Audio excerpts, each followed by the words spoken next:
Hello YouTube fam, welcome back to my channel. If you're new here, my name's Tina and I make videos on lifestyle, home, and DIY projects every single week. I'm super excited for today's video because this is my first ever collaboration with another YouTuber. I've teamed up with my friend Letitia here on YouTube to challenge ourselves to do some trash to treasure DIYs, and I've actually been following Letitia for so many years now. I've been following her since Tumblr days, I believe. She's so amazing at doing DIYs and fashion flips, and I've been loving her house series. She literally shows you from the beginning of the house hunting process all the way up to now where she's in it and she's making over every single room, and it's just been so much fun to watch. So if you haven't already, make sure that you check out her channel and check out the video that we're doing together. We're actually going to be checking in on each other and seeing what we made, and I can't wait to see her project. I already know she's going to make some awesome funky items. So my projects have to be extra good for this video, and I can't wait to show you guys what I make. For my trash items, these are things that I actually have been saving for quite a while, so it's just been like a pile of trash in a corner. So I'm really glad to finally use those up and show you guys some project ideas that you can do at home with items that you probably already have in your trash. Alright, so without further ado, let's jump into the first project. Hello from VoiceOver Tina. For our first pieces of trash, we have an empty soda bottle and some disposable takeout and food containers. So for this project, we're going to create some planters and pots by creating molds with these items. So starting with the soda bottle, I just cleaned it and then cut it to create a wider opening to pour our cement in, and then I just set that aside. The cement I'm using is called Cement All, and you can find this at your local hardware store. It has a gray base, but you can also find other brands that sell white concrete. This is just what I had available to me. Using one of the other takeout containers, I'm going to pour in some water just a little bit at a time. And for this, I'm not doing any exact measurements here, but what I've learned online is that it's roughly a 4:1 ratio of the cement to water. But essentially the goal here is to create a thick pancake-like consistency for our mixture. So I'm just mixing in a little bit of the cement and a little bit of water at a time until I get it just right. Now that it's at the perfect consistency, I'm going to go ahead and create a marbled effect, and I'm just pouring in some black acrylic paint. And then you basically just want to very loosely mix this to create a marbled look. You don't want it to blend too much, otherwise it will just completely color it. So to create a marbled look, we're just going to stir it lightly. And before pouring it into my container, I sprayed it with some cooking oil, and this is just going to help us pop it out later. So I put our mixture right into the bottle, and then I basically just placed one of my paper cups into the middle and pushed it straight down.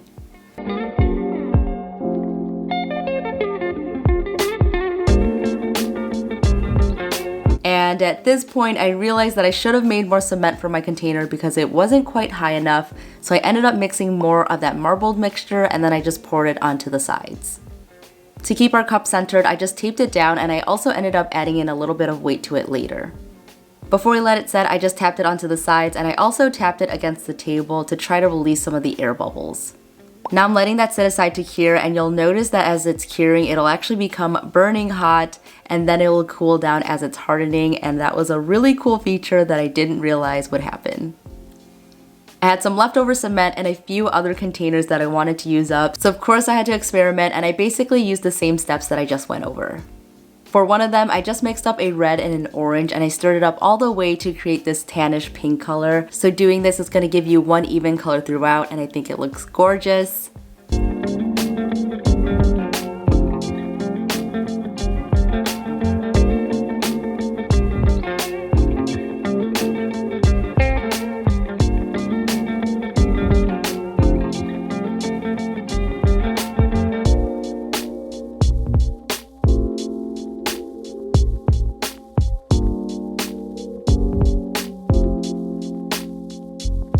For this smaller container, I wanted to do a layered look, so I took some of that leftover concrete. So I basically poured it in and then tilted it so that it would have a slant. And then I mixed in another color, so I created this beautiful yellow color, and I layered that on the other side. Then I put my paper container in the middle, and I added in more colors onto the sides. And what I noticed about creating these colors is that as it sets, the concrete actually lightens up, so adding in more of the paint will make your colors more vibrant. So after about 3 hours, these were ready to go. To take them out of our DIY molds, I just used a pair of scissors to cut it out. I found it to be pretty easy to pop out of the mold, especially since we sprayed it with the cooking oil. But what I actually had trouble with was actually the paper cup in the middle. I should have known better, but the little lip on the bottom of the cup actually got super stuck to the concrete, so it was almost impossible to get it all out. I ended up soaking the paper in water to get most of it out, but it was still stuck in there. So if you're also planning on making DIY molds with paper cups, make sure that you cut the little lip at the bottom and you shouldn't have any issues. I just got out as much as I could, so please learn from my mistakes and don't do what I did. The next thing I'm doing is just sanding the top lip of the planter for a smooth edge. So I just moved it around in small circular motions right on top of the sandpaper and it was ready to go. As our last step, I'm going to add some water-based polyurethane on the inside of my marbled pot. I really like the matte look of the concrete, so I'm only going to seal the inside to ensure that the water doesn't seep through. I'm using a foam brush here just to make it as even as possible, and I gave it 2 coats in total. I did end up painting the outside of one of my pots with the glossy finish, and I think that this makes the contrast of the colors really stand out. So if you want your colors to be a bit more vibrant, I would definitely recommend adding on a glossy finish. Now I'm gonna let that dry and our pots are complete. These concrete containers are so much fun. I really love that you can use so many techniques to create a unique look, and it's even better that we were able to create molds and reuse items that would have ended up in the trash anyways. This marble planter is seriously so cute. I love the little legs that were created from the soda bottle. I think this is such a trendy look. These could be used for so many things, from makeup brushes to jewelry to craft supplies, but you guys know me, so of course I'm putting plants in here, and I think a new obsession with cement is coming on, and I can't wait to experiment even more with this medium. Okay, so I have my laptop open and I'm just waiting for Letitia to get online so that we can show each other our projects. I'm really excited to show her my project just because I'm really happy with how it turned out, and I already know that she's gonna come up with something amazing. So let's see what she made. Hello! Good, how are you? Good, thanks. How did your project come out? The colors are not as I expected, but I don't know, we'll see. But it came out good in the end? Yeah, how about yours? That happens. I'm really happy with mine. This is like my first time working with this material, and like I'm kind of obsessed now, so yeah.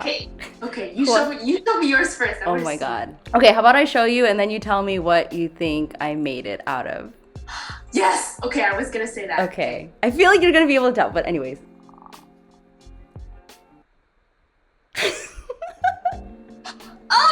Oh, the bottom of a bottle. Yes. Did you use concrete? Yeah, I use concrete, and then all you have to do is like put acrylic into it, and then you can mix it up and make this like marble look. It's so cool. I'm just so happy with it. I made a bunch actually.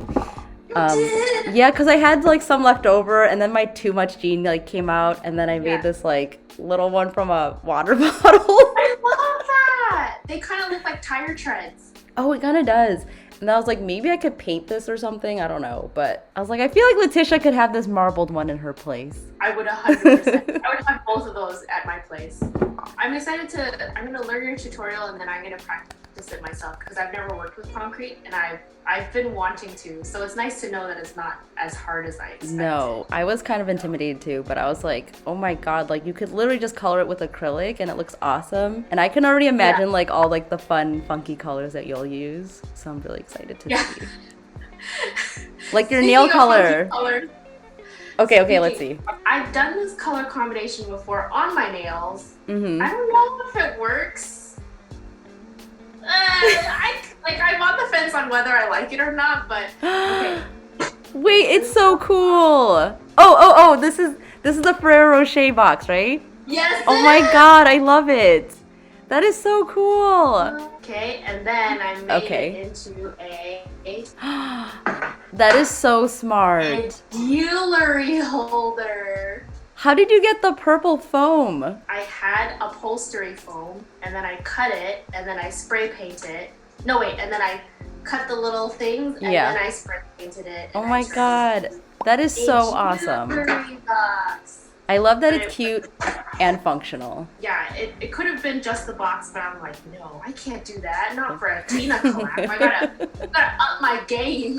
Like, I gotta go one more level. Yeah, I gotta try a little harder. I love She's probably gonna do something with concrete. I'm super excited to see what your projects turn out like. Thank you. I'm so excited to see yours. Good luck with the rest of your DIY. Good luck too. I'll see ya. Bye. Bye! Good job!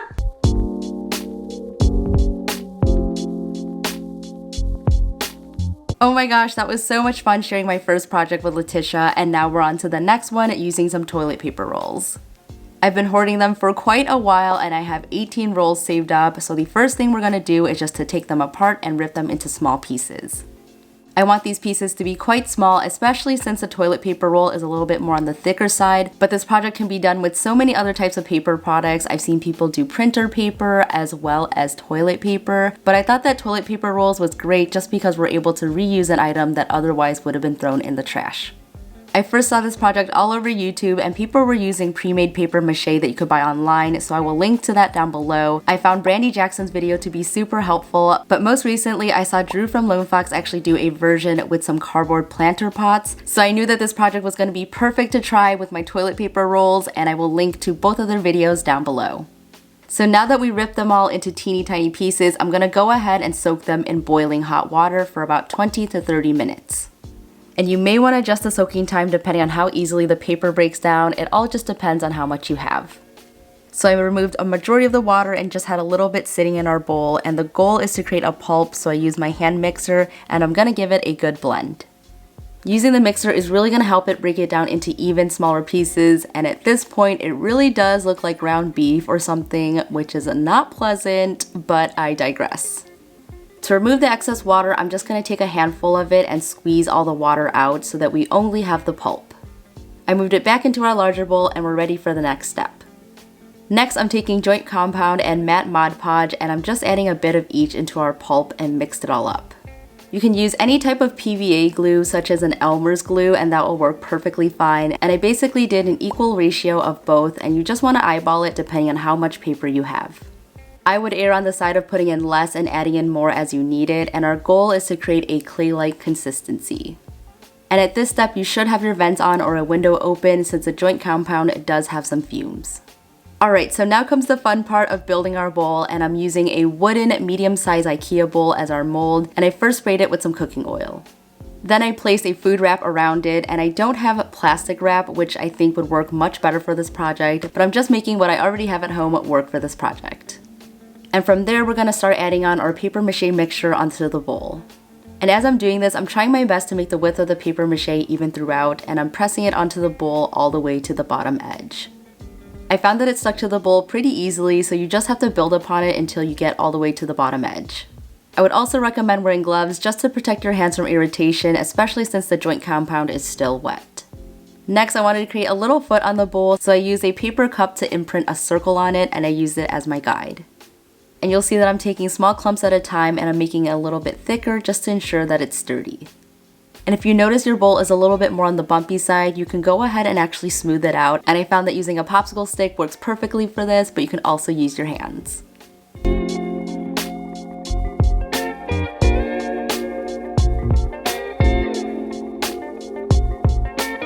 And the last thing I'm going to do is to add a little line for details. So I'm just using my popsicle stick here, and then I'm using my finger to deepen it.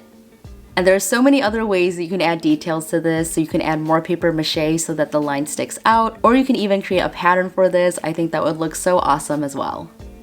So now I'm just going to go ahead and let that sit to dry, and this process is going to take a couple of days. And the drying time for this process is really going to depend on how thick or large your bowl is. After about 24 hours, the outside has hardened quite a bit, so what you can do is actually take it out of the mold and then let it dry from the inside out. My bowl took about 48 hours to dry completely, and by the end of it, it was really hard and ready for paint. I wanted mine to have a little bit more of an aged look, so I used a couple of darker acrylic paints, and I'm just going to dry brush it on.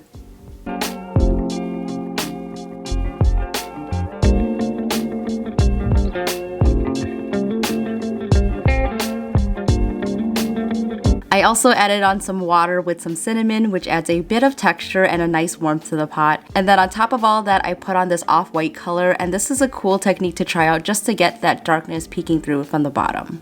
I also found that using my fingers to blend in the paint worked really well, but I really was just experimenting with this until I got something I liked. And lastly, I just did a couple coats of this clear matte spray paint, and our bowl is complete.